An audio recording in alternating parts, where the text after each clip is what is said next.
யோவான் சுவிசேஷம் 10ஆம் அதிகாரம் 10ஆம் வசனத்தை நாம் இணைந்து கர்த்தருடைய நல் வார்த்தைகளை நாம் இணைந்து வாசிப்போம். திருடன் திருடவும் கொல்லவும் அழிக்கவுமே வருகிறானே அன்றி வேற ஒன்றுக்கும் வரான்.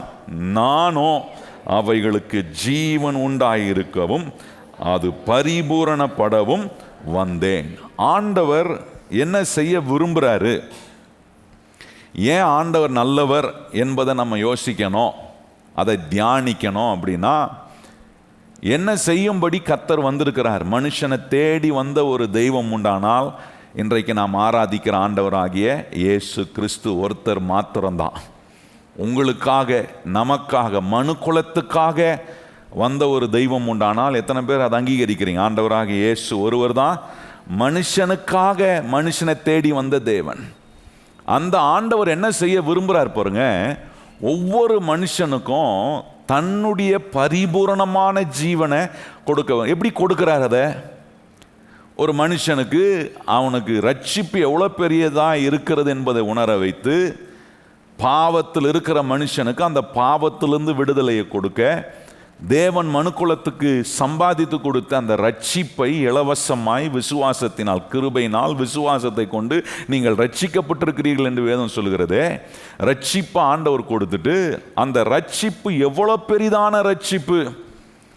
வேதம் இதெல்லாம் சொல்லுது பாருங்க. எபிரேயர் 2ஆம் அதிகாரத்தில் வாசித்தீங்கன்னா அங்கே சொல்லியிருக்கு, இந்த ரட்சிப்பு எவ்வளோ பெரிதான ரட்சிப்பு. இந்த ரட்சிப்புக்குள்ள எல்லா ஆசீர்வாதத்தையும் கொடுன்றது கடவுள் மனுஷனுக்கு வைக்கிறார். அதனால தான் இந்த ரட்சிப்பின் மூலமாக ஆண்டவர் கொடுக்கிற ஜீவன் நமக்கு பரிபூரணமாக இருக்க, ஆண்டவர் இந்த ரட்சிப்பை ரொம்ப விலையேற பெற்றதா நினைக்கிறார். இந்த ரட்சிப்பை குறித்து, இவ்வளோ பெரிதான ரட்சிப்பை குறித்து நாம் கவலையற்றவர்களாக இருப்போமானால், அதனால வரக்கூடிய நன்மைகளை அறிந்து வாழாமல் நம்ம வாழும்போது பல கேட்டுக்கும் தண்டனைக்கும் நாமே ஆளாய் விடுகிறோம். ஆகவே இன்றைக்கு இந்த நாட்களில் ஆண்டவர் இந்த ரட்சிப்பு எவ்வளோ பெரிதான ரட்சிப்பு என்பதை நமக்கு உணர்த்தி காட்டுகிறார். அந்த எவ்வளோ பெரிதான ரட்சிப்புன்னு சொல்லும் போது அதை ஏன் அவ்வளோ பெருசாக சொல்கிறாருன்னா, அந்த ரட்சிப்புக்குள்ளே ஒவ்வொரு மனுஷனுக்கும் நித்திய வாழ்வை கர்த்தர் வச்சிருக்கிறார் பாருங்க. இந்த ரட்சிப்பை அடைந்த உடனே, ரட்சிப்பை பெற்ற உடனே ஒவ்வொரு மனுஷனுக்கும் ஒரு தர்ஸ்ட், ஒரு தேடுதல் வருகிறது. என்னன்னா, இந்த நித்திய வாழ்வு ஒரு தேடுதலை உண்டு பண்ணுது. ஆவிக்குரிய காரியத்தை தேடுகிற ஒரு அனுபவத்தை அந்த நித்திய வாழ்வு உண்டாக்குது. எப்படி ஒரு பிறந்த குழந்தைக்கு ஒரு தாயினுடைய பால் அந்த குழந்தைக்கு எவ்வளோ ஒரு தேடுதலாக இருக்கிறதோ, அது போல ஒரு ரட்சிக்கப்பட்ட ஒரு மனுஷனுக்கு ரட்சிப்பை கொடுத்து நித்திய வாழ்வை கொடுத்த உடனே இப்போ ஆவிக்குரிய தாகம், ஆவிக்குரிய தேடுதல் அவனுடைய வாழ்க்கைக்குள்ள உண்டாகுது. அந்த ஆவிக்குரிய தேடுதல் உண்டாகும் போது தான் ஒரு மனுஷன் தனக்கு கடவுள் கொடுத்த ரட்சிப்பை பெருசாக பார்க்க ஆரம்பிக்கிறான். அந்த தேடுதல், அந்த வாஞ்சை இல்லாத வரைக்கும் கடவுள் கொடுத்திருக்கிற ரட்சிப்பை விலையேற பெற்றதான ஒன்றாய் பார்க்கறதே இல்லை. அப்போ அந்த தேடுதல் வரும்போது இந்த நித்திய வாழ்வு என்ன செய்து, என்னெல்லாம் நித்திய வாழ்வின் மூலமாக ஆண்டவர் நம்ம கொடுத்துருக்கிறான், இதெல்லாம் நான் ஏராளமாக உங்களுக்கு சொல்லியிருக்கிறேன். ஆனால் ஒரு காரியத்தை கவனித்து கொண்டிருக்கிறோம், இந்த ரட்சிப்பின் மூலமாக கர்த்தர் நம்மளை புதிய சிருஷ்டி பாக்கி இருக்கிறார். வேதம் சொல்லுகிறது, பழையவைகள் எல்லாம் ஒழிந்து போயின, எல்லாம் என்ன வாக்கப்பட்டிருக்கு. அப்போ புதிதாக்கப்பட்டிருக்கிற ஒரு வேலை ரட்சிக்கப்பட்ட ஒரு மனுஷனுக்குள்ள நடக்குது. இந்த புதிதாக்கப்படுகிற நிலை எப்படி நடக்குது, எப்படி கொண்டு வராருன்னா, இந்த வசனம் ஒவ்வொரு மனுஷனுக்கும், ரட்சிக்கப்பட்ட ஒரு கடவுளுடைய பிள்ளைக்கு இந்த கடவுளுடைய வார்த்தை கேட்குற சத்தம், இந்த கடவுளுடைய வார்த்தையை பிரசங்கிக்கிற இடத்துல வந்து உட்காரும் போது இந்த வசனம் அந்த மனுஷனுக்கு கண்ணாடி போல தன்னை காட்டுதான். காட்டி என்ன பண்ணுது, எந்த விதத்தில் நாம் புது சாயலுக்குள்ள புது விதமான ஒரு மனுஷனாக நான் வாழ்வதுக்கு என்ன அனுகூலத்தெல்லாம் கர்த்தர் இந்த வசனத்தின் மூலமாக எனக்கு உண்டாக்கி கொடுக்கிறார் என்பதை நான் விளங்கி கொள்ளும் போது இப்போ என்ன செய்கிறேன், கொஞ்சம் கொஞ்சமாக என் பழைய ஸ்பாபத்தெல்லாம் கர்த்தர் மாற்று, என் பழைய எண்ணங்களை மாற்றுகிறேன், என் மனம் புதிதாகுது. இந்த வசனத்தினால என் வாழ்க்கையில் நான் என்னெல்லாம் மாற்றணும், எப்படிலாம் என்னை மாற்றி அமைக்கணும், என் ஸ்பாபங்களை, என் பேச்சுகளை, என் செயல்களை மாற்றி அமைக்கணும் அப்படின்ற ஒரு அறிகுறிய, ஒரு அடையாளத்தை இந்த தேவ வசனம் எனக்கு காட்டுகிறதுனால நான் ஒவ்வொரு நாளும் ஒரு புதிய மனுஷனாக மாறுவதற்கான பிரயாசத்தை எடுக்கிறான். இந்த பிரயாசத்தை எடுக்கும்போது என்ன நடக்குதுன்னா, கர்த்தர் எனக்கு கொடுத்த ரட்சிப்பை பெரிதாய் நினைக்கிறேன். இந்த நித்திய வாழ்வினுடைய பங்களிப்பு என்னுடைய வாழ்க்கையின் எல்லா பகுதியிலும் வேலை செய்ய ஆரம்பிக்குது. அதில் ஒரு காரியத்தை நம்ம கவனிச்சிருந்தோம். அந்த புதிய சிருஷ்டிப்பை ஆக்குறதுக்கு தேவன் வசனத்தை உபயோகப்படுத்தி கண்ணாடி போல் அந்த வசனத்தை ஆண்டவர் நம்ம காட்டினாலும், இந்த வசனம் இன்னொரு காரியத்தையும் செய்து ஒரு புதிய மனுஷனை அவனை மாற்றுவதுக்கு, நித்திய வாழ்வினால் நமக்கு கிடைக்கிற இந்த புதிய சிருஷ்டிப்பாக மாற்றப்பட்டிருக்கிறோம் பாருங்க, இந்த புதிய விதமான ஒரு மனுஷனாக வாழ்கிறதுக்கு இந்த வசனம் இன்னொன்னையும் செய்து, இந்த வசனம் ஒரு மனுஷனை ஞானமுள்ளவனாய் மாற்றுகிறது. நம்ம பேதைகளா ஏன்னா நம்ம இருக்க இந்த வேத வசனம் விடாம நம்மளை எப்படியெல்லாம் ஞானம் உள்ளவர்களாக இருந்து பழைய அந்த மனுஷனுடைய ஸ்பாபங்கள் செயல்களை வெளியே கொண்டு வராம ஆண்டவர் உண்டாக்க விரும்புகிற அந்த புதிய விதமான மனிதனாய் வாழ்வதற்கு இந்த தேவ வசனம் ஒவ்வொரு மனுஷனுக்கும் ஞானத்தையும் அறிவையும் புத்தியும் கொடுக்கிறது. அதனால்தான் இந்த நீதிமொழிகள் 8ஆம் அதிகாரத்திலிருந்து எப்படி ஆண்டவருடைய வசனம் நமக்கு ஞானத்தை கொடுக்கிறது, எப்படி வாழ்க்கைக்கு வேண்டிய எல்லாவற்றையும் கற்றுக் கொடுப்பதுக்கு ஆண்டவர் இந்த தேவ வசனத்தை எப்படி உபயோகப்படுத்தி காட்டுகிறார் என்பதை நம்ம கவனிக்கிறோம் பாருங்க. இந்த ஞானம், கடவுளுடைய வார்த்தையினால் உண்டாகிற ஞானம் நம்முடைய வாழ்க்கையின் பல காரியங்களில் நமக்கு ஒரு மாற்றத்தை உண்டாக்குது. அதில் ஒன்று இன்னைக்கு கவனிக்க வேண்டிய ஒரு காரியம், எப்படி நம்மளை ஆண்டவர் வாழ்க்கையில் ஒரு நல்ல விதத்தில் நம்ம செழித்துவோங்க, நல்ல விதத்தில் நல்ல நிலைக்கு நாம் உண்டாய இருக்கக்கூடிய விதத்தில் செய்யக்கூடிய காரியங்களை குறித்து இங்கே வேதம் ரொம்ப அற்புதமாக சொல்லுது. போன வாரம் அதை கவனித்தோம். 12ஆம் வசனத்திலிருந்து மறுபடியும் சில காரியங்களை நான் தொடர்ந்து காண்பிக்க விரும்புகிறேன் பாருங்கள். இந்த ஞானம், கடவுளுடைய வார்த்தை ஞானத்தை உண்டாக்குது. ஏன்னா எல்லா செல்வங்களை காட்டிலும் இந்த தேவ வசனத்தினால ஒரு மனுஷனுக்கு உண்டாகிற ஞானம், அறிவு, புத்தி அவனுக்கு ரொம்ப விலையேற பெற்ற உண்டாய் மாறுது பாருங்க. 12ஆம் வசனம் பாருங்க. ஞானமாகிய நான் விவேகத்தோட வாசம் பண்ணி நல் யுத்தியான அறிவுகளை கண்டடைகிறேன். நல்ல கவனிங்க சொல்றாரு பாருங்க. அதுக்கு முந்தின வசனங்கள்லாம் வாசிங்கன்னா வெள்ளி பொண்ணை பாக்கிலும் ஞானம் ரொம்ப விலையேற பெற்றது. ஏன்னா அந்த வெள்ளி பொண்ணுன்னா அது தேவையில்லன்னு சொல்ல, ஆனால் எது ரொம்ப ப்ரெஷியஸ் அப்படின்னா தேவ ஞானத்தை ஒரு மனுஷனை புத்திமானா, அறிவுள்ளவனா, ஞானம் உள்ளவனாய் மாற்றுகிற கடவுளுடைய வார்த்தை ரொம்ப முக்கியமானது. அதுக்கு கொஞ்சம் கவனம் செலுத்தணும். அதுதான் ஒரு மனுஷனை புதிய மனிதனாய், புது விதமான ஒரு மனிதனாய் வாழ வைக்கும். வேற எதுவுமே நம்மளை மாற்ற முடியாது. ஒரு மனுஷனை மாற்றுறதுக்கு ஏதாவது உலகத்தில் சக்தி இருக்கா? ஏதாவது பொருள் ஏதாவது இருக்கா? ஒன்றும் கிடையாது. மனுஷனுடைய மனதையும் இருதயத்தையும் மாற்றுறதுக்கு எந்த மிஷினுமே கிடையாதுங்க. மனுஷனுடைய சரீரத்துக்கு அழுக்க சுத்தம் பண்ணுறதுக்கு நிறைய பொருளை கண்டுபிடிக்கிறான். மனுஷன் போடுற உடையை அழுக்காச்சுன்னா அந்த உடையை சுத்தம் பண்ணுறதுக்கு நிறைய மிஷின்ஸை கண்டுபிடிக்கிறான். நான் கேட்குறேன், மனுஷனுடைய மனமும் இருதயத்தையும் சுத்தம் பண்ணுறதுக்கு என்ன கண்டுபிடிச்சிருக்கிறாங்க? ஒன்றும் கிடையாது. சிலர் சொல்கிறாங்க தியானம் பண்ணுங்க எல்லாம் உங்களுக்கு சரியாயிடும்ன்றாங்க. என்னத்தை எவ்வளோ தியானம் பண்ணாலும் மனசுக்குள்ளே இருதயத்துக்குள்ளே இருக்கிற அழுக்கம், அசுத்தமும் சரியாகிறதுக்கு வாய்ப்பு இல்லையே. இப்போ மனசுக்குள்ளேயும் இருதயத்துக்குள்ளேயும் இருக்கிற அசுத்தமும் அழுக்கம் எல்லா விதமான வேதம் சொல்லுது எல்லா துர்குணங்களும் மனுஷங்களும் என்னெல்லாம் இருக்கு பாருங்க. எல்லா துர்குணமும், எல்லா கேட்டும், எல்லா மனுஷனுடைய வாழ்க்கைக்குள்ள எங்க இருக்குன்னா மனசுக்குள்ளேயும் இருதயத்துக்குள்ளேயும். இதை சுத்தம் பண்றதுக்கு தேவ வசனம் தான் ரொம்ப பவர்ஃபுல்லா வேலை செய்து பாருங்க. இந்த வசனத்தை கேட்கிற இடத்துல ஒரு மனுஷன் உட்காருவானா அவனுக்கு கண்டிப்பா அறிவு வரும், அவனுக்கு கண்டிப்பா புத்தி வரும், அவனுக்கு கண்டிப்பா அவனுக்கு தெரியும் நான் கண்டிப்பாக மாற வேண்டிய விஷயம் நிறைய எனக்கு இருக்குது அப்படின்றத ஆண்டவர் உணர்த்தும். அதில் இன்னைக்கு 12ஆம் வசனத்தில் கவனிச்சிங்கன்னா ஒரு வார்த்தை அங்கே உபயோகப்படுத்தியிருக்க பாருங்க. சொல்லியிருக்கிறாரு, நல்யுத்தியான அறிவுகளை கண்டடைகிறவன். நல்ல கவனிங்க, நல்யுத்தியான அறிவை. இந்த நல்யுத்தியான அறிவுனா அது ஆங்கிலத்தில் எப்படி வந்திருக்குன்னா நல்ல ஸ்ட்ராட்டஜிஸை கண்டுபிடிக்கக்கூடிய ஞானம். பிசாசு பாருங்க மனுஷனுக்கு விரோதமா நிறைய அவன் சதி திட்டங்களை போடுறான், அவன் நிறைய ஸ்ட்ராட்டஜிஸை போடுறான். இன்னைக்கு நிறைய ஜனங்க தேவனுடைய வசனத்தினால, கடவுள் கொடுக்கிற ஞானத்தினால உண்டாகிற நல்யுத்தி, இந்த நல் யுத்தி, இந்த ஸ்ட்ராட்டஜிஸ் ஒரு மனுஷனுக்கு இல்லைன்னா, நான் சொல்கிறேன், பிசாசு அவன் நமக்கு விரோதமாக போடுற ஸ்கீம்ஸில் அவன் ஜெயிக்கிறவனாக மாறிடுறான். வேதம் சொல்லுது பாருங்க, புதிய ஏற்பாட்டில் அந்த வசனம் இருக்குது பாருங்கள், எபேசியரில் 6ஆம் அதிகாரத்தை கவனித்து பாருங்கள். அந்த வார்த்தை அங்கே சொல்லியிருக்கு பாருங்கள். பிசாசை குறித்து சொல்லும்போது அவன் என்னெல்லாம் பண்ணுறான், எப்படியெல்லாம் இந்த காரியங்களை அவன் எப்படி நல் யுத்தி அப்படின்னா அவன் எப்படி ஸ்ட்ராட்டஜிஸ் எல்லாம் போடுறான், ஸ்கீம்ஸ் எல்லாம் போடுறான்றத கொஞ்சம் கவனித்து பார்க்கணும். எபேசியர் 6ஆம் அதிகாரத்தில் அங்கே கவனித்து பாருங்கள், இப்போ 10ஆம் வசனம் பாருங்கள். கடைசியாக என் சகோதரரே, கர்த்தரிலும் அவருடைய சத்துவத்தின் வல்லமையிலும் பலப்படுங்கள், நீங்கள் பிசாசின் தந்திரங்களோடு. நல்லா கவனிங்க, அந்த 10ஆம் வசனம் ரொம்ப முக்கியம். கடைசியாக என் சகோதரரே, கர்த்தரிலும் அவருடைய சத்துவத்தின் வல்லமையிலும் பலப்படுங்கள். இந்த தேவனுடைய வசனம் நல் யுத்தியை உண்டாக்கக்கூடிய ஒரு அறிவை உண்டாக்குதே.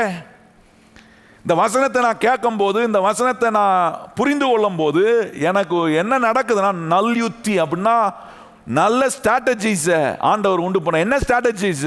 பிசாசு எனக்கு விரோதமாக போடுகிற சதித்திட்டம். 11ஆம் வசனம் சொல்லியிருப்பாரு, நீங்கள் பிசாசின் தந்திரங்களோடு எதிர்த்து நிற்க திராணி உள்ளவர்கள் ஆகும்படி தேவனுடைய சர்வாயுத வர்க்கத்தை தரித்து கொள்ளுங்கள். நல்லா கவனிங்க, பிசாசினுடைய தந்திரங்கள். பிசாசு நிறைய தந்திரங்களை போட்டுட்டே இருக்கான், நிறைய ஸ்கீம்ஸ், நிறைய ஸ்ட்ராட்டஜிஸ் அவன் நமக்கு எதிராக பிளான் பண்ணிட்டு இருக்கிறான். என்ன பிளான் பண்ணுறான்? நம்மளை எப்படி பாவத்தில் வைக்கிறது, நம்மளை எப்படி முட்டாளாக வைக்கிறது, நம்மளை எப்படி கடவுளுடைய அறிவை அடையாதபடிக்கு, நம்ம வாழ்க்கை எப்படி இப்படியே இருக்கிறதுக்கு, இன்னும் பழைய பாபத்தையே மனுஷன் எடுத்து வெளியே காட்டுறதுக்கு, இவனை எப்படி கெட்ட ஒரு மனுஷனாக வைக்கலாம் அப்படின்னு அவன் உட்கார்ந்து அங்கே அவன் என்ன பண்ணுறான்னா தந்திரமாக அவன் திட்டம் போட்டுட்டு இருக்கிறான். இன்னைக்கு நம்முடைய வாழ்க்கையில் தேவனை அறிகிற அறிவு, கர்த்தருடைய வசனத்தினால் நமக்கு உண்டாகிற ஞானம், இதெல்லாம் என்ன பண்ணுதுன்னா நல் யுத்தியை நமக்கு உண்டாக்குது. கையை உயர்த்தி சொல்லுங்க, தேவ வசனத்தை நான் புரிந்து கொள்ள நல் யுத்தியை உண்டாக்குற அறிவு எனக்கு உண்டாக்குது. இப்போ நல்ல ஸ்ட்ராட்டஜிஸ் நான் விளங்கிக்கிறேன். பிசாசு எத்தனை தந்திரத்தை எனக்கு விரோதமாக செஞ்சாலும் அதை காட்டிலும் நான் ரொம்ப ஞானம் உள்ளவனா, அதை மேற்கொள்ள கூடிய ஒரு அறிவை, ஞானத்தை கர்த்தர் எனக்கு கொடுக்குறாரு.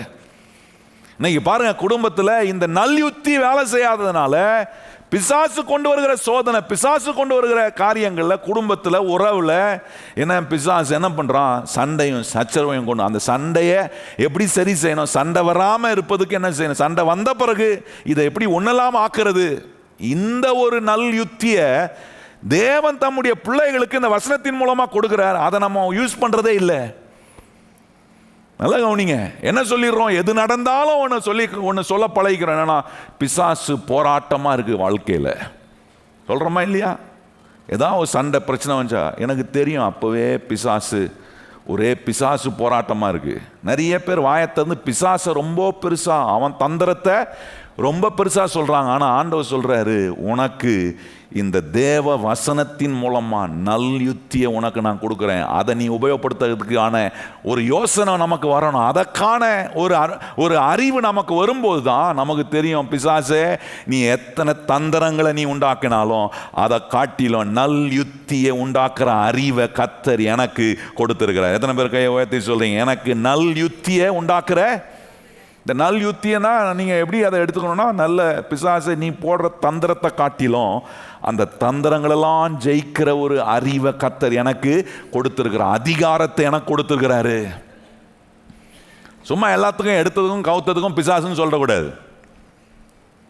இன்னும் அப்படி தான் இருக்கிறாங்க பாருங்க கிறிஸ்தவ மக்கள். என்ன ஏதாவது நடந்துச்சுன்னா, பிசாசு கை வச்சுட்டான், பிசாசு பூந்துட்டான், பிசாசு அதை பண்ணிட்டான். பிசாசியே பெருசாக பேசாதீங்க, அதை காட்டிலும் பெரிய ஆண்டவர் உங்களுக்குள்ள இருக்கிறார். உங்களை ரட்சித்த கர்த்தர் பெரியவர். எத்தனை பேருக்கு தெரியும், கர்த்தர் உங்களை ரட்சித்து உங்களுக்குள்ள அவர் பெரியவராக இருக்கிறாரே? அதை பெருசாக சொல்றது இல்லை. இன்னைக்கு நிறைய பிரசங்கமும் பாருங்க, பிரசங்கம் பண்றவங்களும் பிசாசு அதை பண்ணிட்டான், இதை பண்ணிட்டான், பிசாசு உன்னை கட்டி வச்சிருக்கிறான், பிசாசு உனக்கு அதை பண்றான். நான் சொல்றேன், பிசாசின் தந்திரங்களை ஜெயிக்கக்கூடிய நல் யுத்தியை கர்த்தர் எனக்கு கொடுக்கிறார், எனக்கு கற்றுக் கொடுக்கிறார், எனக்கு அந்த அறிவை எனக்கு கொடுக்கிறார். பாருங்க, ஏன் கிடைக்குது? எனக்கு நித்திய வாழ்வை கொடுத்திருக்கிறார். நான் கர்த்தரால் ரட்சிக்கப்பட்டிருக்கிறேன். இந்த ரட்சிப்பின் மூலமா எனக்கு கிடைத்த நித்திய வாழ்வின் மூலமா ஆண்டவர் இப்படிப்பட்ட நல்யுத்திய கர்த்தர் எனக்கு அவர் கொடுக்கிறாரு. ரொம்ப முக்கியம் பாருங்க. எனக்கு தெரியும், ஒரு என்ன ஊழியக்காரன் என்ன சொன்னார் பாருங்க, நான் பிசாசை துரத்ததில் ரொம்ப ஸ்பெஷலிஸ்ட் அப்படின்னாரு. சொன்னார், என்னை பிசாசு தோத்ததுக்காக நம்ம ஊர் பிசாசு மாத்திரம் இல்லை, மலேசியா நாட்டில் இருக்கிற பிசாசு தோத்ததுக்கும் என்ன தான் கூடுவாங்க தெரியுமா அப்படின்னாரு. நான் அவர்கிட்ட சொன்னேன், ரொம்ப பிசாசை பெருசாக பேசாதீங்க. பிசாசை மேக்னிஃபை பண்ணுறதுக்கு கடவுள் நம்மளை வைக்கல. பிசாசினுடைய தந்திரங்களை மேற்கொள்வதுக்காக கர்த்தர் நம்மளை வச்சிருக்கிறாரு, நம்மளை ரட்சித்திருக்காரு, நம்மளை ஊழியக்காரன் வச்சிருக்காரு. இதை கற்றுக் கொடுக்கணும் ஜனங்களுக்கு. இன்னைக்கு அப்படி தான் ஆயிடுச்சு பாருங்க. இன்னைக்கு கிறிஸ்தவ வட்டாரம் சமுதாயத்தில் இப்படி தான் பெருசாக பேசுகிறான். பிசாசு பண்ணதை பெருசாக. நான் கேட்குறேன், ரட்சித்து உங்களை கர்த்தர் உங்களுக்குள்ளே பெருசாக இருக்கிறாரு. உங்களை எவ்வளோ விதமான விதத்தில் உங்களை பலசாலி ஆக்குவதுக்கு, ஞானமுள்ளவர்கள் ஆக்குவதுக்கு, அறிவுள்ளவர்கள் ஆக்குவதுக்கு இவ்வளோ சத்தியத்தெல்லாம் சொல்கிறேன். இதை என்னைக்காவது பெருசாக பேசுகிறோமா? கொஞ்சம் யோசித்து பாருங்கள். நல்யுத்தியை கொடுக்கக்கூடிய வசனத்தை கர்த்தர் கேட்க பண்ணுறாரு. ஆனால் நான் என்ன தான் இருக்கிறேன், எப்படி இருக்கிறேன்? இன்னும் அறிவில்லாதவனை போல. இந்த அதிகாரத்தில் மாஸ்டம் பார்த்தீங்களா, பேக்கு மாதிரி. என்ன பேதைகளா? ரட்சிக்கப்பட்ட கிறிஸ்தவ மக்கள் எப்படி இருக்கிறார்கள்? பேதைகளா. அப்படின்னா பேக்கு மாதிரியே இருக்கிறோம். அவன் தந்திரத்தையே அவன் பிசாசின் தந்திரத்தையே பெருசாக சொல்கிறோம் பாருங்க.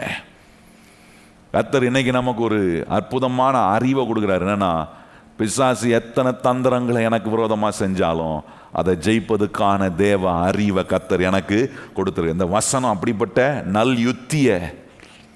நல்யுத்தியான அறிவுகளை கண்டடைகிறேன். நான் பேதையாக இருக்க போகிறதில்ல. நான் பிசாசு அவன் போடுற தந்தங்களுக்கெல்லாம் ஒவ்வொரு முறையும் விழுந்து போகிறவனா இருக்க போகிறதில்ல. எதிர்த்து நிற்கிற ஒரு வல்லமையை கர்த்தர் எனக்கு கொடுத்துருக்கிறார். வேதம் சொல்லு, பிசாசுக்கு எதிர்த்து நில்லுங்கள், அவன் என்ன பண்ணுவான் உங்களை விட்டு.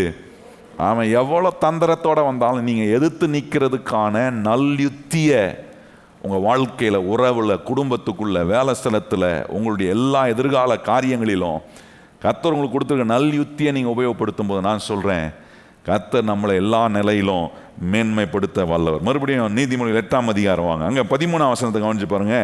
அங்கே அடுத்த சொல்கிறாரு, தீமையை வெறுப்பதே கர்த்தருக்கு பயப்படுகிற பயம், பெருமையும் அகந்தையும் தீய வழியையும் புரட்டும் வாயையும் நான் வெறுக்கிறேன். நல்லா என்ன சொல்றாரு?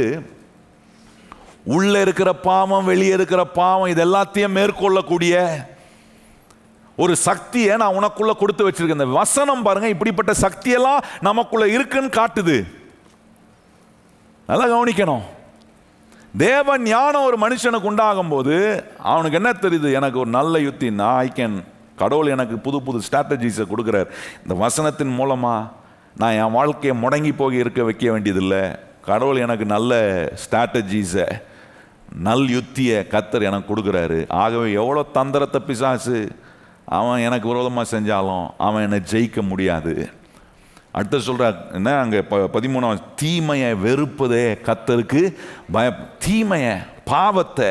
ஏன்னா என்னென்னலாம் பாவம், உள்ளே இருக்கிற பாவம், வெளியே இருக்கிற பாவம், மறைமுகமாக இருக்கிற பாவம், வெளிரங்கமாக செய்கிற பாவம், இந்த பெருமை, அகந்த, புரட்டும் வாய், இந்த வார்த்தைகளெல்லாம் மாற்றுகிறதுக்கான ஒரு வல்லமையை கடவுள் கொடுத்துரு. இந்த வல்லமை எப்படி வருது? இந்த அறிவு எப்படி வருது?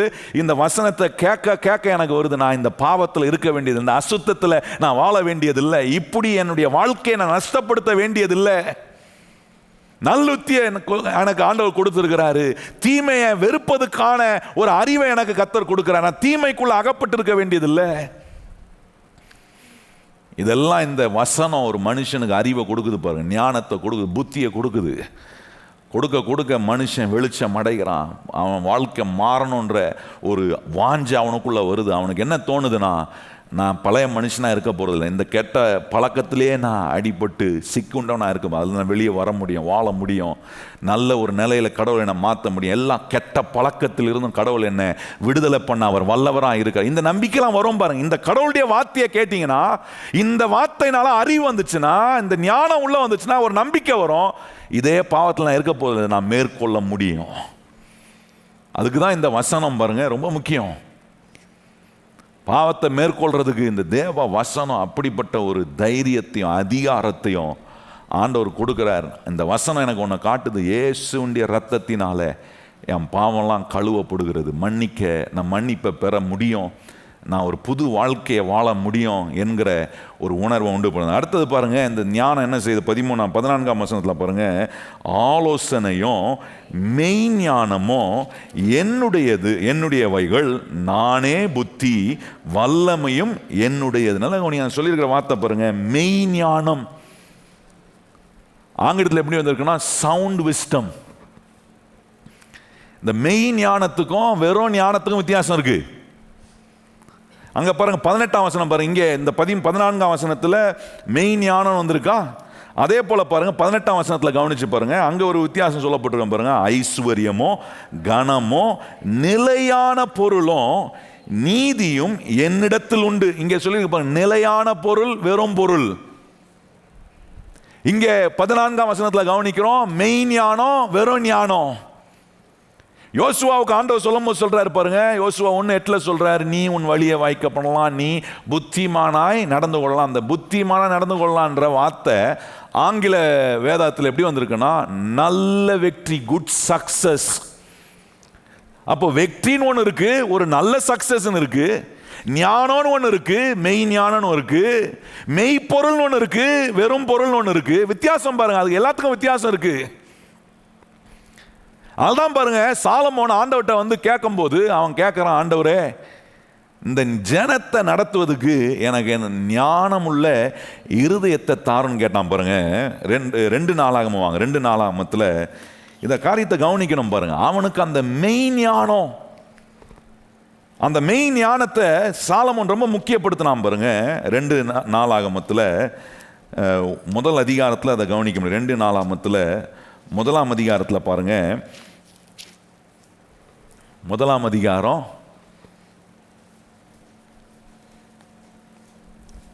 10ஆம் வசனத்திலிருந்து நம்ம வாசிப்போமா? 10ஆம் வசனம் பாருங்க, இப்பொழுதும் நான் இந்த ஜனத்துக்கு முன்பாக போக்கும் வரதுமாய் இருக்கத்தக்க ஞானத்தையும் அறிவையும் எனக்கு தந்தருளும், ஏராளமாய் இருக்கிற இந்த உம்முடைய ஜனத்தை நியாயம் விசாரிக்க தக்க யார் என்றான். அப்பொழுது தேவன் சாலமோனை நோக்கி, இந்த விருப்பம் உன் இருதயத்தில் இருந்தபடியால் நீ ஐஸ்வர்யத்தையும் சம்பத்தையும் கனத்தையும் உன் பகஞ்சரின் பிராணனையும் நீடித்த ஆயுசையும் கேளாமல் நான் உன்னை அரசால பண்ணின இந்த ஜனத்தை நியாயம் விசாரிக்க தக்க ஞானத்தையும் விவேகத்தையும் நீ கேட்டபடியினால், ஞானத்தையும் விவேகத்தையும் தந்திருக்கிறதும் இல்லாமல் உனக்கு முன் இருந்த ராஜாக்களிலும் உனக்கு பின் இருக்கும் ராஜாக்களிலும் இருந்த ஐஸ்வர்யத்தையும் சம்பத்தையும் கனத்தையும் உனக்கு தருவேன் என்றார். பாருங்க, அவன் ஆண்டவர்கிட்ட, ஆண்டவரே எனக்கு இந்த ஞானத்தையும் விவேகத்தையும் நீ கேட்டபடியால், கர்த்தர் சொல்ல, நீ என்ன கேட்ட பாரு, ஞானத்தையும் விவேகத்தையும் நீ கேட்டபடியால். இப்போ பாருங்க, இதை நீங்கள் 1 ராஜாக்களில் கவனிச்சு பாருங்க. 1 ராஜாக்களில் 4ஆம் அதிகாரத்தில் பார்த்தீங்கன்னா அங்கே ஒரு வார்த்தை உபயோகப்படுத்தப்படுது பாருங்க. 4ஆம் அதிகாரம் 29ஆம் வசனம். 1 ராஜாக்கள் 4ஆம் அதிகாரம் 29ஆம் வசனம் வாசிப்போமா? தேவன் சாலமோனுக்கு மிகுதியான ஞானத்தையும் புத்தியையும் கடற்கரை மணல் அத்தனையான மனோவிருத்தியையும் கொடுத்தார். நல்ல கவனிங்க. இப்ப ஆண்டவர் என்ன செய்கிறாரு? அவனுக்கு ஞானத்தையும் விவேகத்தையும் கொடுக்கிறது மாத்திரம் இல்ல, இங்க 29ஆம் வசனத்தில் சொல்லப்பட்டிருக்கிற அந்த கடைசி வார்த்தை பாருங்க, மனோவிருத்தியையும் கொடுத்தார். அப்படின்னா அவனுக்கு ஒரு லார்ஜ் மைண்டை கொடுக்கிறாரா, என்லார்ஜ் மைண்டை கொடுக்கிறாரு. ஏன்னா இந்த அறிவும் ஞானமும் அவனுக்கு இருக்கோனா, விவேகமோ அறிவும் ஞானமோ, இந்த நல் புத்தி அவனுக்கு இருக்கோனா, நல் மெய் ஞானம் இருக்கோனா, அவனுக்கு தெரியும் இந்த ராஜ்யத்தை கர்த்தர் விரும்புகிறபடி நான் நடத்தலாம், ஜனங்களுக்கு ஆசீர்வாதமாக இருக்கலாம் என்பதை அவன் அறிந்ததுனால ஆண்டவரிடத்துல இப்படி அவன் கேட்டான் பாருங்க. ஏன் அப்படி கேட்குறான்னா, அந்த அதே அதிகாரத்தில் 20ஆம் வசனம் பாருங்க, அங்கே சொல்லியிருக்கு. 1 ராஜாக்கள் 4ஆம் அதிகாரம் 20ஆம் வசனம் பாருங்க. யூதாவும் இஸ்ரவேலும் கடற்கரை மணலத்தனையாய் ஏராளமாய் இருந்து புசித்து குடித்து மகிழ்ந்து கொண்டு இருந்தார்கள். நல்லா கவனிங்க, எப்படி இருக்கிறாங்க? ஏராளமா இருக்கிறாங்க. ஒரு குடும்பத்தில் இருக்கிற 2 பேரை வச்சு நடத்துறதே அதுக்கே ஸ்பெஷல் அறிவு வேணும். தனியாக இருக்கிற நம்மளை நடத்துறதுக்கே ஒரு பெரிய அறிவு வேணுங்க. ஒரு 2 பேர் அடங்கிய குடும்பத்தை, ஒரு 5 பேர் அடங்கிய ஒரு குடும்பத்தை, ஒரு 10 பேர் வேலை செய்கிற இடத்துல போய் வேலை செய்யும் போது நமக்கு எவ்வளோ அறிவும் ஞானமும் வேணும், கொஞ்சம் யோசித்து பாருங்க. இங்கே வேதம் சொல்லுகிறது, இந்த வேத வசனங்கள் ஒரு மனுஷனுக்கு என்ன கொடுக்குதுன்னா, வெறும் ஞானம் இல்லை, மெய் ஞானம், சவுண்ட் விஸ்டம். அப்போ இந்த சாலமோனுக்கு ஆண்டவர் எவ்வளோ அதிகமாக கொடுக்கறதுக்கு வேண்டிய அவசியமாக இருக்கும். அதெல்லாம் சொல்கிறான் பாருங்க. அதை எப்படி பார்க்குறான்னா, மனோவிருத்தி அப்படின்னா என் மைண்டை கத்தர் எவ்வளோ பெருசாக்கினார், எவ்வளோ பெரிய விதத்தில் அந்த மெய் ஞானத்தை நான் அனுபவிக்கக்கூடிய ஒரு நிலையில் என்னை வச்சதுனால இந்த திரளான மக்களை கடவுள் கொடுத்த ஞானம் அறிவினால நான் நடத்த முடிஞ்சிச்சு. அவன் அப்படி நடத்தினானா அப்படின்றதுக்கு சான்றிதழ் பாருங்க. அங்கே சொல்லியிருக்கு 2 நாளாகமத்தில் 9ஆம் அதிகாரம் கவனிச்சிங்கன்னா அங்கே சில வார்த்தைகள் சொல்லப்பட்டிருக்கு பாருங்க. அங்கே 2 நாளாகமோ 9ஆம் அதிகாரம் பாருங்க. சீபா ராஜகுமாரத்தி அவ இந்த சாலமோனுக்கு கடவுள் கொடுத்த ஞானத்தை பார்த்து பிரமிப்படைகிறா. எப்பா இவனுக்கு இருக்கிற மாதிரி மெயின் ஞானம், இப்படிப்பட்ட ஒரு சவுண்ட் மைண்டு கேள்விப்படுறா. இந்த சாலமோன் செஞ்சதெல்லாம் அவ கேள்விப்படுறா. அவ ஊர்ல இருந்து கேள்விப்படுறா. அவன் நாட்டில் இருந்து இந்த சாலமோன் ஒரு ராஜா இருக்கிறான். அவன் கட்டின ஆலயங்கள், அவன் செய்கிற காரியங்கள், அவன் கீழே வேலை செய்கிறவங்க, அவனுடைய ராஜ்யம், அவனுடைய அரண்மனை, அவனை கீழே இருக்கிற ஜனங்கள் எப்படியெல்லாம் இருக்கிறாங்க, எப்படியெல்லாம் நல்லா வாழ்றாங்க, ஆசீர்வாதமா இருக்கிறாங்கன்றத இவ கேள்விப்பட்டு அங்க சொல்லப்பட்டிருக்கு. ஏறக்குறைய அந்த நாட்களில் 1500 கிலோமீட்டர் டிராவல் பண்ணி இந்த சாலமோனை பார்க்கறதுக்காக வரா. எதுக்கு வரா? இவரை பத்தி சொல்லி இருக்கிறதெல்லாம், இப்படி இவ்வளவு மெயின் ஞானம் அவருக்கு இருக்காமே, இதெல்லாம் நிஜம்தானா? இப்படி இருக்கிறாங்களா? அவருடைய வீடு ஆசீர்வதிக்கப்பட்டிருக்கா? அவருடைய வேலைக்காரன் ஆசீர்வதிக்கப்பட்டிருக்கிறாங்களா? இதெல்லாம் பார்க்கறதுக்காக 1500 கிலோமீட்டருங்க. அந்த நாட்களை யோசிச்சு பாருங்க. அந்த நாட்கள்லாம் கப்பல் பிரயாணம் தான். கப்பல் பிரயாணம் பண்ணி இந்த சீபா ராணி இந்த சாலமோன் ராஜாவை பார்க்கும்போது, பார்த்த பிறகு அவ சொல்ற வார்த்தை இருக்கு பாருங்க, மிக ஆச்சரியமா இருக்கு. அதே அதிகாரத்தில் 8ஆம் வசனத்தை கவனிச்சு பாருங்க. 7ஆம் வசனத்தையும் வாசிப்போமே. 7ஆம் வசனத்தையும் 8ஆம் வசனம், 7ஆம் வசனம் பாருங்க. சொல்லியிருக்கு, உம்முடைய ஜனங்கள் பாக்கியவான்கள். எப்படி சொல்றா பாருங்க.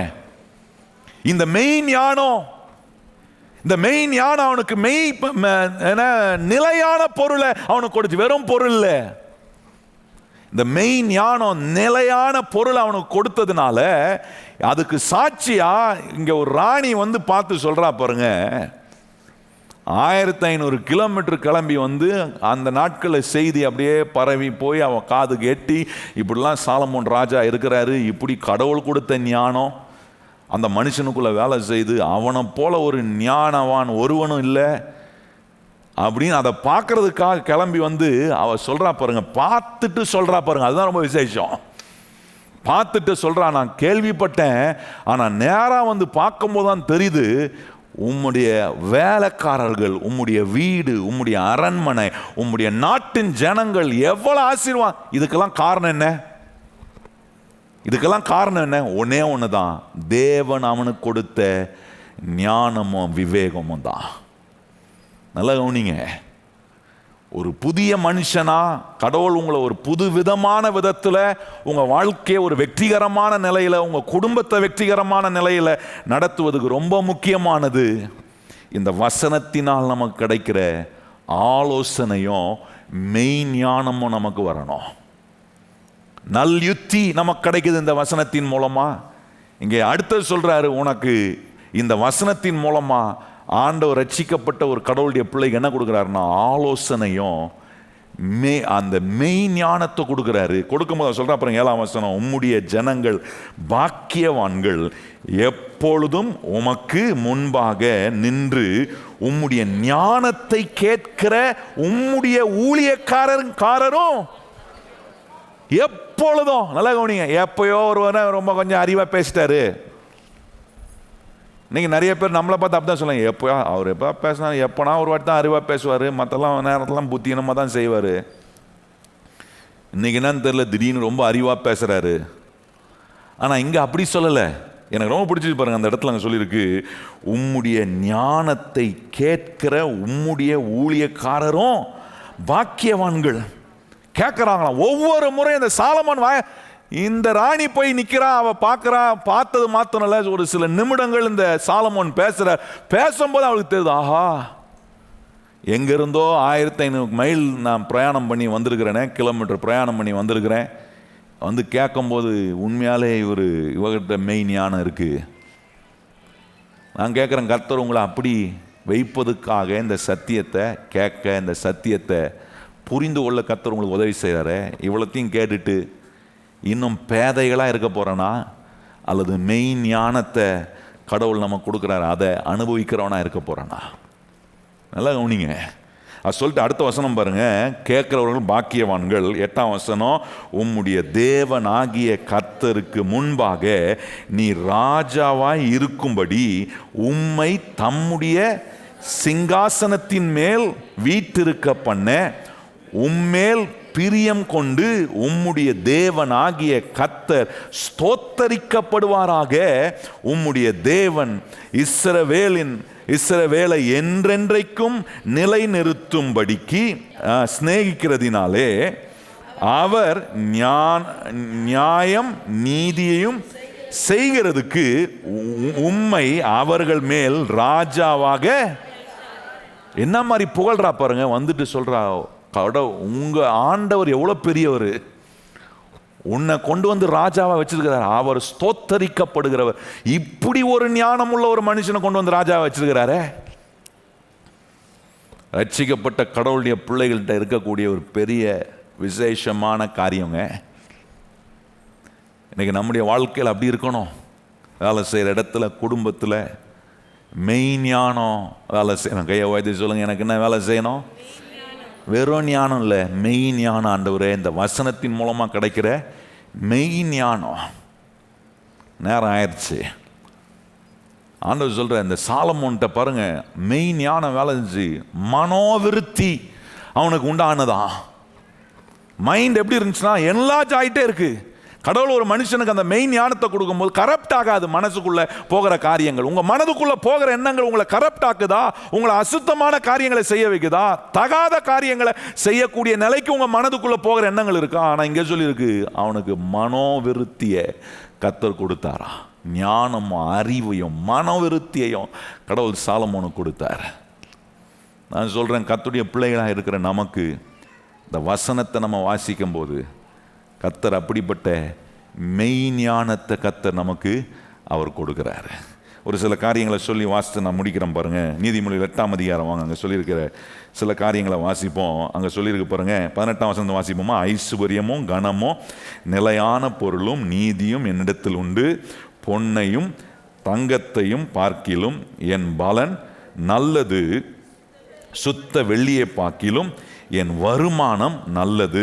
என்னை சிநேகிக்கிறவர்கள் மெய்ப்பொருளை சுதந்தரிக்கும்படிக்கும் அவர்களுடைய களஞ்சியங்களை நான் நிரப்பும்படிக்கும் அவர்களை நீதியின் வழியிலும் நியாய பாதைகளிலும் நடத்துகிறேன். நல்லா கவனிங்க, 2 காரியம் சொல்றாரு. ஒன்று என்ன சொல்றாரு? ஆண்டவர் என்ன பண்றாரா? என்னை சிநேகிக்கிறவர்களை மெய்ப்பொருளை சுதந்தரித்து கொள்ளும்படிக்கும் அவர்களுடைய களஞ்சியங்களை நான் நிரப்பும்படிக்கும். ஆண்டவர் நமக்கு என்ன பொன்னையும் வெள்ளியையும் என்ன எல்லா நன்மைகளையும் கொடுப்பதுக்கு அங்கே சொல்லியிருக்கு. அதுக்கு முந்தின வசனம் பாருங்க, 19ஆம் வசனம், சுத்த வெள்ளியை பார்க்கிலும் என் வருமானம் நல்லது. அப்போ நல்லா கவனிங்க, இந்த வசனத்தை ஒரு மனுஷன் கேட்டு தன்னுடைய வாழ்க்கையில் அதை ஆதாயப்படுத்தி கொள்ளும் போது, அதை உபயோகமுள்ள ஒரு காரியமாக மாற்றும் போது அவனுக்கு அதில் நல்ல வருமானம், நல்ல ப்ராஃபிட் உண்டாகும். வசனத்தை கேட்கும் போது அப்படி கேட்கணும், இதில் எனக்கு லாபம் உண்டாகும், இந்த வசனம் எனக்கு பிரயோஜனத்தை உண்டாக்கும். சர்ச்சைக்கு வரும்போது அப்படி வரணும். இன்னைக்கு நான் போய் வாழ்க்கைக்கு பிரயோஜனமானதை, இந்த தேவ வசனத்தினால் எனக்கு கிடைக்கிற ஞானம், இந்த அறிவு, புத்தி, இதெல்லாம் எனக்கு என்ன வருமானத்தை, ப்ராஃபிட்டை உண்டாக்கும். சும்மா நினைக்கூடாது போயிட்டு எப்படியா சர்ச்சைக்கு போய் பாஸ்டருக்கு என் தலையை காட்டிட்டு வந்துடணும். என் கூட இருக்கிற விசுவாசிங்களுக்கு போய் என் தலையை காட்டுறதுக்காக வந்தீங்கன்னா ஒரு பிரயோஜனம் கிடையாது. உங்கள் தலையை காட்டினால என்ன பிரயோஜனம்? தலைக்குள்ளே போன விஷயம் ஞானம், அந்த மெயின் ஞானம் போனோம்.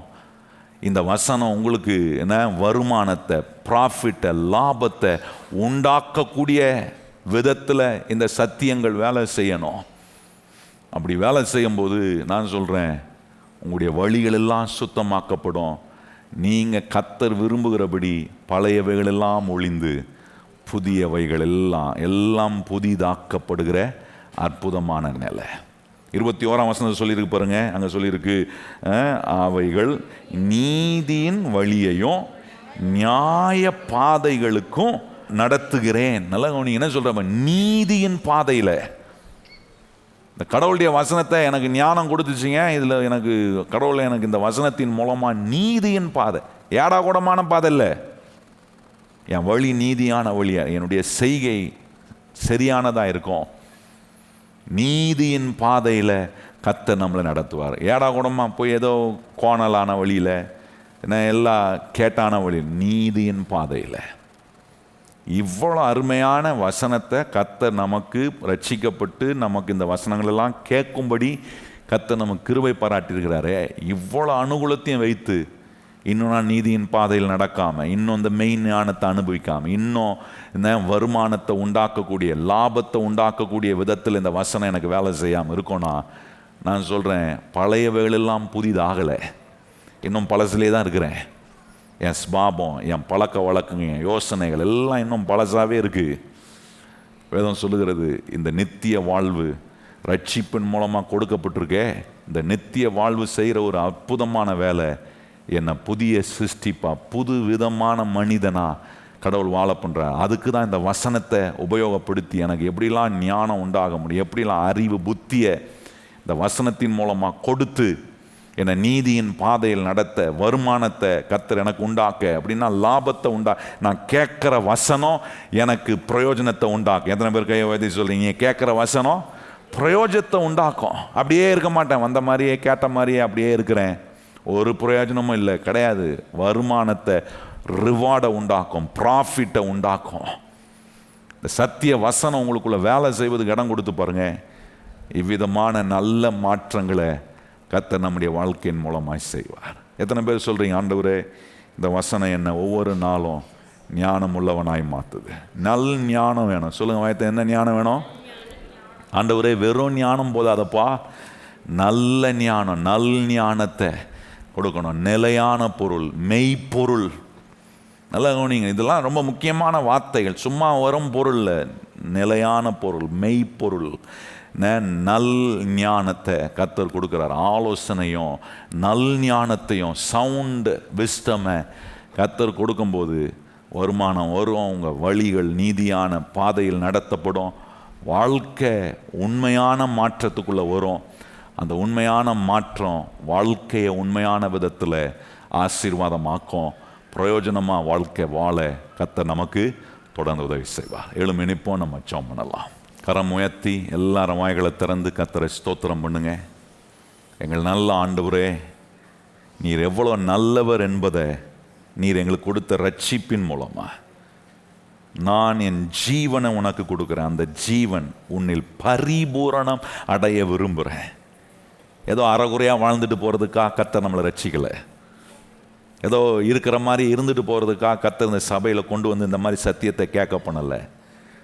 கர்த்தர் பரிபூரணம் அடைய, வாழ்க்கையில் எல்லா கடவுள் விரும்புகிற நிறைவுக்குள்ளே நம்மளை கொண்டு வருவதற்காக, வாழ்க்கையின் மாற்றங்களும் ஆவிக்குரிய முன்னேற்றமும் நம்முடைய சரீரத்தின் மூலமாக உண்டாகிற விளைவுகளிலும் எல்லாவற்றிலும் கர்த்தர் விரும்புகிற அந்த பரிபூரணமான ஜீவனை நான் அடைய, ஆண்டவரே நீர் எனக்கு கொடுத்திருக்கிற ரட்சிப்பு எவ்வளோ பெரிதானது, அந்த ரட்சிப்பு எவ்வளோ ஆசீர்வாதமானது, அந்த ரட்சிப்பின் மூலமாக நீர் எனக்கு கொடுத்திருக்கிற இந்த நித்திய வாழ்வை நான் ஆண்டவரை விலையேற பெற்றதா என எண்ணி, ஆண்டவரே இந்த நித்திய வாழ்வின் மூலமாக எனக்கு உண்டாகிற ஒரு மிகப்பெரிய பங்களிப்பு என்ன, நீர் புதிய சிருஷ்டிப்பாக மாற்றுகிறீர். பழையவைகள் எல்லாம் ஒளிந்து போகிறது. ஆண்டவரே இந்த வசனத்தை கேட்க கேட்க இந்த வசனத்தினால் உண்டாகிற வெளிச்சம் எனக்கு உண்டாக அறி உண்டாக, புத்தி உண்டாக, ஞானம் உண்டாக, விவேகம் உண்டாக, ஆண்டவரே எல்லா பழைய நிலைகள் எல்லாம் மாற்றி